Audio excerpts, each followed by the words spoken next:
Hey everyone, and welcome back to the Cultures for Health podcast. This is your host, Kara, and I'm excited to have y'all back. Today we are bringing on a special guest that is responsible for the world's biggest sourdough masterclass, Beesham the Baker. Beesham is the head chef at Waldorf School and also hosts workshops and shares his knowledge in sourdough baking with people from all over the world. With over 25 years of experience, needless to say, he's an expert chef and artisan baker. Want to make your own sourdough bread at home? Cultures for Health has everything you need to get started, or even level up your skills. Use the code CFH Podcast to get 25% off. Let's get to it. Beesham, please go ahead and introduce yourself and talk a little bit about who you are and how you got into the sourdough world. Oh, thank you so much for having me here today, and it's a pleasure to be here. It's always so nice to talk about sourdough, you know. I'm a sourdough freak, you know, so Same. Love it. like everybody knows me from all over the world. Just Which is before awesome. I just doing a small introduction about myself. I'm a chef. I'm a vegetarian chef for almost 38 years. Been traveling I've been living in different countries, and in the last country I've been living is Sweden for 36 years. So I was born on a beautiful island of Mauritius, and when I was young, I moved to India and South Africa, and I ended up in Sweden. So here I started my sourdough journey. Started from here, almost 25 years ago with the sourdough baking. And baking has been part of my work all the time. You know, I've been baking for more than 35 years, even with normal way of baking, with yeast, and you just do as everybody do. But I got really fascinated when I met a good friend of mine. He's a German master baker. He came to my place like for almost, over 20 years ago, and then he was doing a workshop, and then I got really fascinated by mixing flour, water, and salt, and then one could create amazing thing. So from that time, I started my own sourdough. Actually, 21 years ago, my first starter. I started 21 years ago. And I'm really, really happy to say that my starter is finally now in the one of and only sourdough library in the world, in Belgium. Oh, that's really cool. That's really cool. And one of the sourdough quester also involved in this project. So I'm really, if somebody want to read about my starter, it has a very, very special strain and yeast in the starter. You see, every starter have different yeast and different strain. So this one, when they did the test in the lab, you know, and they found this very unique one. Oh, I was just going to say, is that due to you living in Sweden? You know, sometimes yeast and bacteria get introduced through the environment or through the flour. Do you know how you ended up with kind of this like really? Oh, I have no idea. It depends how you take care of it. You just got lucky. What flour you use, where you live, what. Yeah, and it's everything depends on the bacteria you have around you. Right. Because if you start a starter in your kitchen, you know, it will take the bacteria that has, which you have in your kitchen, the air from, you know, will go into the flour and the water, and then will create this sourdough starter. So this is how my story, everything started like this, and then I used to travel. I've been to the US a few times to do workshop. I've been to Asia many times. I've been to India. I've been all over Europe, and people have come from all over the world to my workshop in Sweden. You know, I've been having it for some years, you know, and then suddenly 2 years ago came the pandemic. You know, two years ago came the pandemic, and then I did not know, I could not travel anymore. And then I met this good friend, you know, and then he was a filmmaker, and then we got this idea, you know, to do an online workshop when everybody could not travel, everybody was home, and the sourdough baking went almost over 300%. Through the roof. Yeah. Oh, yeah, absolutely. During the pandemic. We saw that too. Yeah. Yeah. So everyone going home finally having time.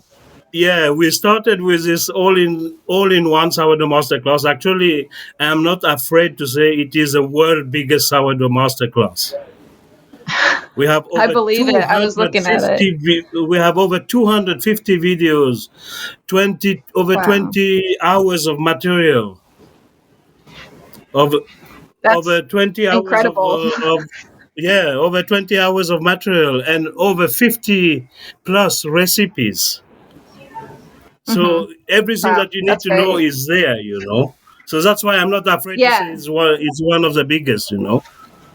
Hmm. So and So then what I was just going to say, go like, ahead. what inspired you to like start teaching and like start a master class and, develop all those recipes, are most of them yours? Like, what Yeah, kind of after inspired after you in all I of that? decided after almost 12 years, I decided to start sharing my knowledge. I thought, so it's Hmm. time for me now after 12 years. I would like to share this knowledge to others because I was on different groups on Facebook and people will see my bakes, and they will say, why you don't teach us? Why you don't share your knowledge? Why you don't? So this was the inspiration from the social media. So, but That's I awesome. really wanted to wait. I did not want to do like we see today. There's one thing I just want to mention that I Hmm. sometimes irritated. I get irritated by what I see today. People just go to 1, 2 workshops and then suddenly they are master bakers, and then they start giving course. You see. Hmm. But Yeah, for they me, start no, teaching it their was own not like that. courses. I wanted to go very deep into it. It took me 10 years, with a lot because I've been working professionally and doing Hmm. baking in a professional level. So Hmm. in this way, I wanted to wait to know to go very deep. And we never stop learning. I'm still learning every day. I keep learning every Definitely. day. I Yeah. think life is a learning process. We never stop learning. So it's very important. I'm very Hmm. happy today, and I see the result that we have got from the feedback we have got from the online course is amazing.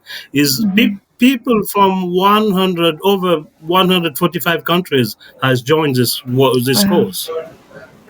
So Which I is would never great. thought, That's yeah, I would never thought people like in I don't know, in some very like Iceland, Green.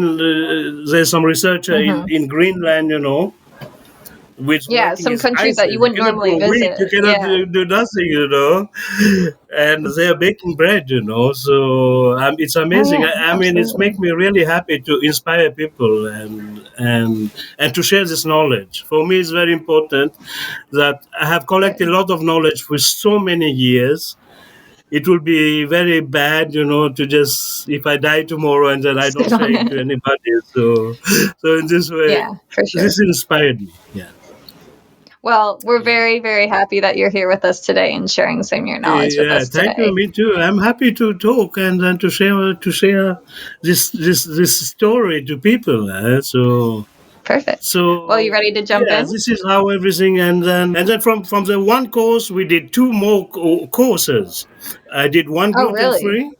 Yeah, from we Oh, started yeah, the I saw first that. one. Yeah, that looked really interesting. Yeah, I'm Yeah, really and then we interested in did the one gluten-free gluten one. free. That is both with sourdough and organic yeast. Where you use Right. everything is about slow fermentation.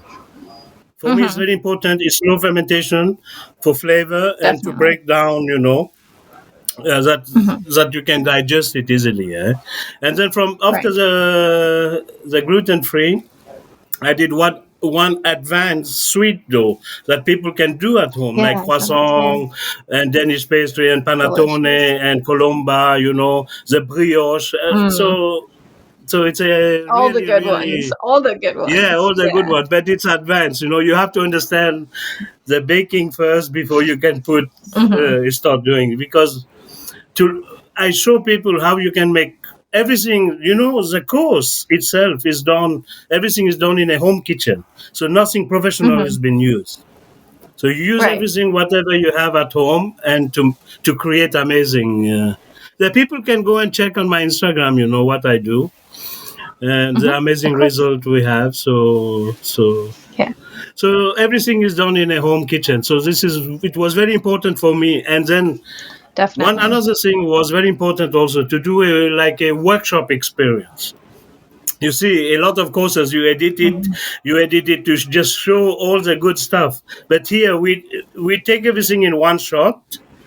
Everything is done from start to finish. If it's good, it's good. If it's not good, I still show it to people because this is Right. what people are going to experience. And not So everything this is was good. very Not important everything for turns me. out right. Yeah, Yeah, so that's this was really very cool. important for me. Then, of course, if people will try a recipe, of course, they will need time. A couple of try to get it to understand. Because everything is Yeah, different. The definitely. flour, the water, the atmosphere, your kitchen temperature, your oven, your mixer. All of it. We all have different feeling in our finger when we make the dough also. Right. So this is Yeah. because I have seen it on my live workshop when I used to do it. We will have 15 people around the table and we will make the same recipe. Everybody will mix by hand and then we will get 15 different kinds of bread come out when it's ready baked. So this is That's how the it is. beauty We of all bread. have our different feeling from our. So that's why to follow just a recipe. People ask me, "Give me a recipe. Give me a recipe." It's not about the recipe; it's about the Right. understanding. Yeah. Yeah. So I'm It's really about your happy that experience. we have digitalized it on video. People can see every single step. What you should do, how to make your starter, what you should do, and with this course, one have it for lifetime access. So once they Oh, bought cool. it, they buy it, and That's then really they have cool. it for lifetime. That's awesome. So I'm really, really happy to share this to people around the world. Definitely. So everyone go check out the class for sure. All of the classes, actually. They all sound really Yeah, interesting. yeah. I was scoping Just out go your to website and they all looked really beeshamthebaker.com good. and just check the link is there, Oh, just check my Instagram. So, Definitely. So let's get into talking about sourdough and our starters a little bit more here. So when I was looking through your Instagram and when I was looking through your website, something I noticed is that the way that or what we think of as sourdough, you do a little bit differently. So you're using, I don't know if I'm going to say this right, but it's a lievito Devito Madre. madre. Yeah, or like a pasta madre is what I would Yeah. what I would know it as, or what I would refer to it as. Can you tell us a little bit about that kind of starter, maybe how it would differ from like the general public understanding of like a sourdough starter, and why you chose to kind of go that route and what that kind of looks like and means, and maybe talk a little bit about different sourdough styles, starter styles, and kind of give us like a general overview of that, and maybe some recommendations and advice to people looking to start their own starter who are like, maybe I want to try this Yeah. style, or maybe I want to try this style. If there's different uses, like if you're making pasta, use a pasta madre. If you're using, like if you're making everyday country bread, just use your everyday sourdough starter. Can you tell us Yeah, a little yeah. bit about that? Actually, the pasta madre, if you go on internet, there's not so much information about it. It's a levito There's really madre. not. It's in Italian. There's not so much information. Actually, it's not. Actually, it's a little more complicated because I use it mostly for my sweet doughs. I hardly make any bread with it. Okay, so Gotcha. so I use it for the panettone, for the brioche, for the croissant. So I use mostly for the sweet dough because what I have noticed, because first of all, if you have the comparison between two starters, the normal liquid starter and the pasta madre or levito madre or the stiff starter is the same name.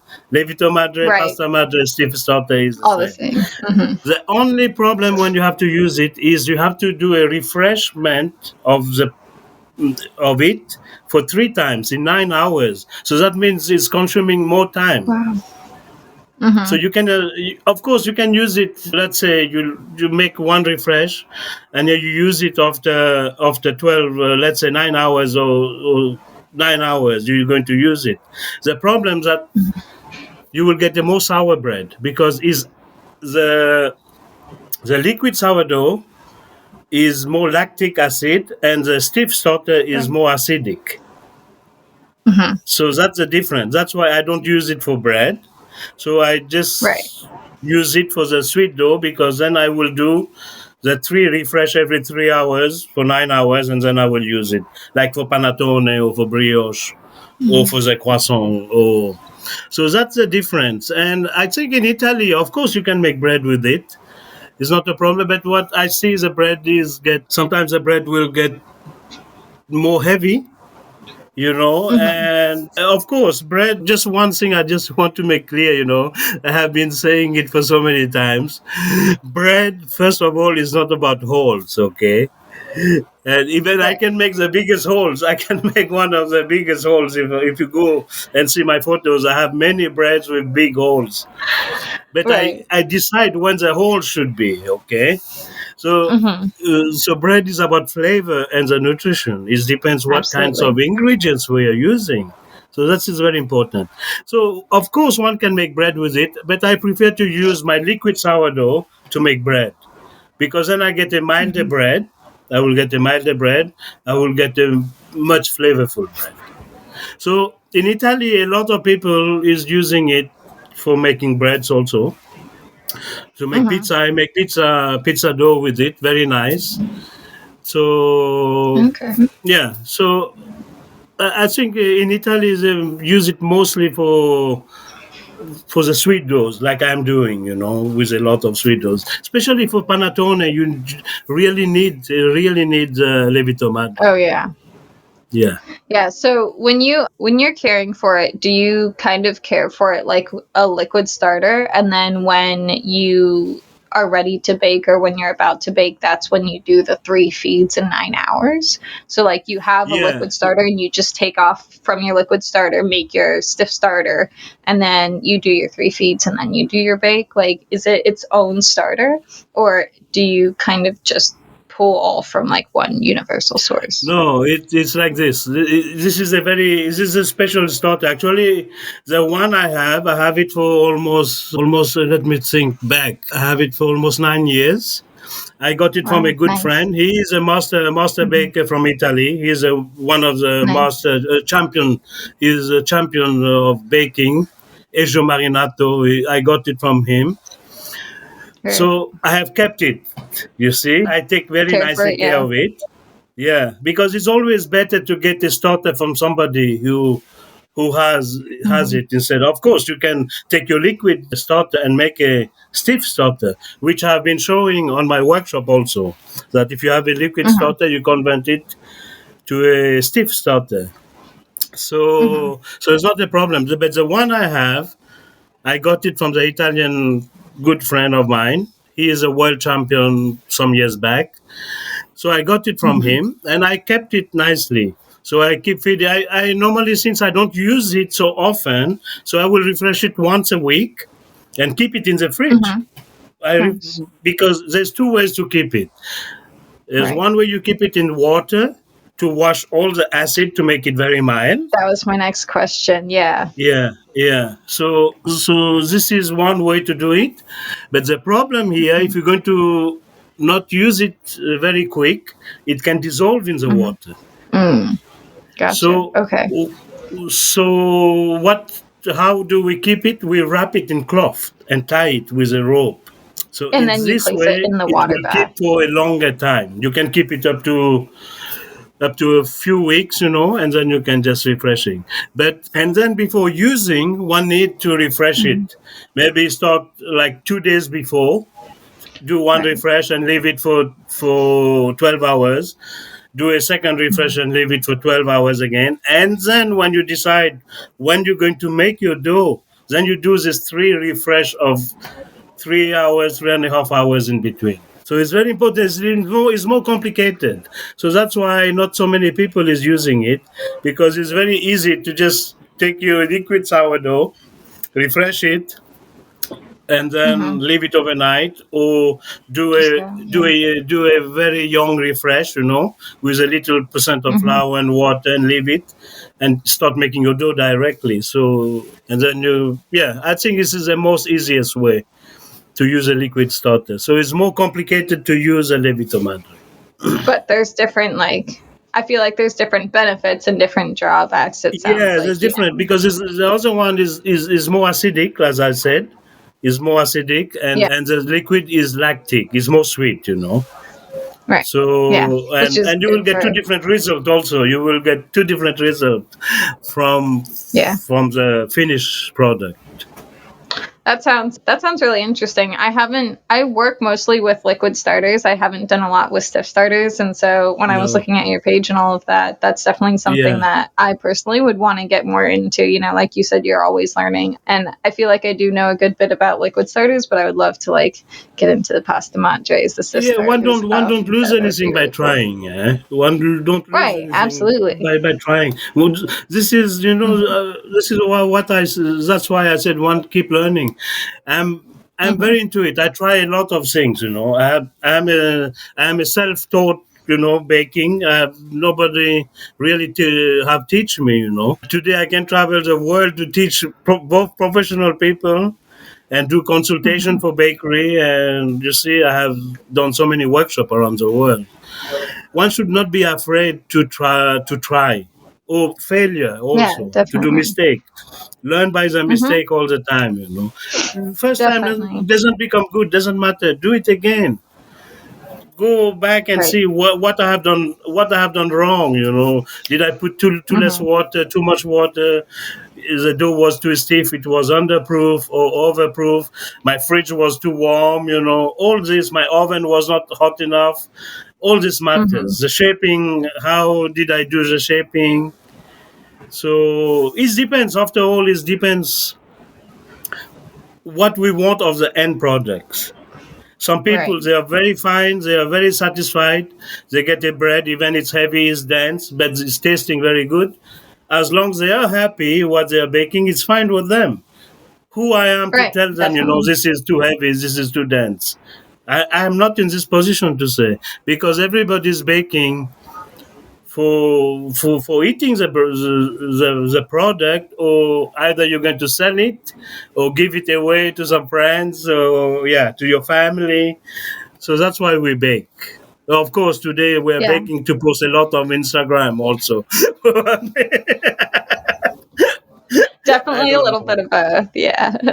Definitely a little bit of both. Yeah. So, do you have any advice, I would say, then, to people who are looking to start, a stiff starter, who are looking to maybe adventure more into the sweet doughs, who have feel like they've gotten the basics down well, who feel like they understand kneading and feel like they understand, mixing, hydration, all of that stuff. What is your advice to kind of like taking the next step with something like sweet doughs, which are a little more complicated, don't, form the same gluten structure, all of that kind of thing, moving into stiff starters and moving into sweet doughs? What advice can you give us? I guess me Yeah, I think specifically. you. Yeah, everybody should try to understand, what they want. If somebody think, I know a lot about the liquid starter, and I really want to go the second step, and just we take an example, if you have to make the panettone is the most difficult bakes you can bake, Hmm. because a process of 3 days, and so many things can Yeah. go wrong in the mix Definitely. from the mixing process, from the fermentation, from the shaping, from the Hmm. baking. There's so many things. So I think it's a challenge. It's a challenge. Always challenge yourself, As I said, challenge Hmm. yourself. And remember, things doesn't go. For some person, maybe the first try, they can make it, if they have a real good guidance. And one need a couple of tries for everything to understand the process. So one should never give up. I always say, if you don't have patience, don't bake. Yeah. You need patience. Definitely. Yeah, I think the kind of biggest even advice that we've gotten from everyone who's talked about sourdough is don't give up on the first try. Keep trying, keep going, keep Yeah, doing. yeah, yeah. Sourdough It's is very definitely a important to learning understand that. experience. Yeah. Yeah. Yeah, definitely. And So, remember, going on always we're going Panettone. to get a different result. Yeah, right. Everyone's always going to have a different result. So don't check the Yeah, yeah, Instagram and and be like, "Oh my yeah, gosh, this Instagram has this. Why doesn't mine look like this?" Like yeah, it yeah, takes yeah. time. Like your Instagram didn't get where it is today from 2 No, years of experience. it's You have almost 40. many years behind that. So Yeah, yeah. definitely. And I think having Many that thousand, understanding tons too. of those is gone through this hand also. So I can't even imagine how many thousands of pounds of dough you've touched in your life. Yeah. Tongues. We can talk That would be about some tongues. crazy math. Oh, I'm Yeah. sure. Gosh, I'm Yeah. sure that's crazy. So, going off Panettones, I've made a few in my day, but the idea of adding things to your dough, different ingredients like seeds, garlic, cheese, peppers, tomatoes, herbs, all of that kind of stuff. Are there things that you really enjoy adding to your loaves? You know, I saw that you do a lot of different inclusions. Do you have like favorite recipes or favorite ingredients? Are there things that you stray away from because they mess with the fermentation process or the development of the gluten? Anything you can say about any of that? You know, favorite recipes, favorite flavor profiles, all that kind of good stuff. Actually, I like, as I said, since I'm a chef, I work in a professional kitchen also. I like to, since I have the profession of a chef and a baker, both. So when you're both, you try to combine a lot of ingredients to create flavor. So Yeah, this for me is very guilty. important. Yeah, Yeah. same. So not all the chefs can bake, not all the baker can cook. So yeah, of course, many of them can, but just in the practical world, people choose to do that because they want to do that, and they want to do the other side. So since I'm working with both profession, so I like to combine a lot of ingredients in my baking. Right. So I will go through the season, like the autumn will come, the fall. I will use beetroot and pumpkin in my dough. I like to use a lot of seeds actually, mix of seeds, because I think it's give a lot of nutrition, fiber, Definitely. and it depends, like when Easter or Christmas is coming, I will use a lot of nuts, different nuts in the dough. Actually, on my workshop, on my online course, I show different method. One I have with a walnut bread. What I do with a Okay. walnut, I don't just put it in the dough. I make a leaven with it first overnight Oh, to get okay. the flavor go into this leaven, and then the next day Yeah. when I make the dough, it will give a very beautiful, amazing flavor and character to the bread. Even the color of depends on what kind of walnut you're using. Like most of the time, the walnut bread I have turned purple because of the walnut is being in the leaven, let's say for overnight for 8 hours, the max 12 hours. So when then Right. it's really, so in this way, you can combine different ingredients.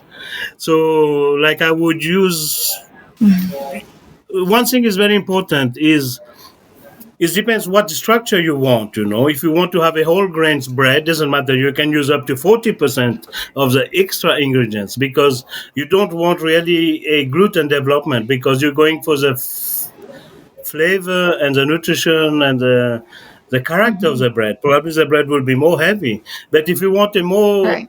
gluten structure in your bread, then probably max extra ingredients want probably 25% from let's say 15 to 25%.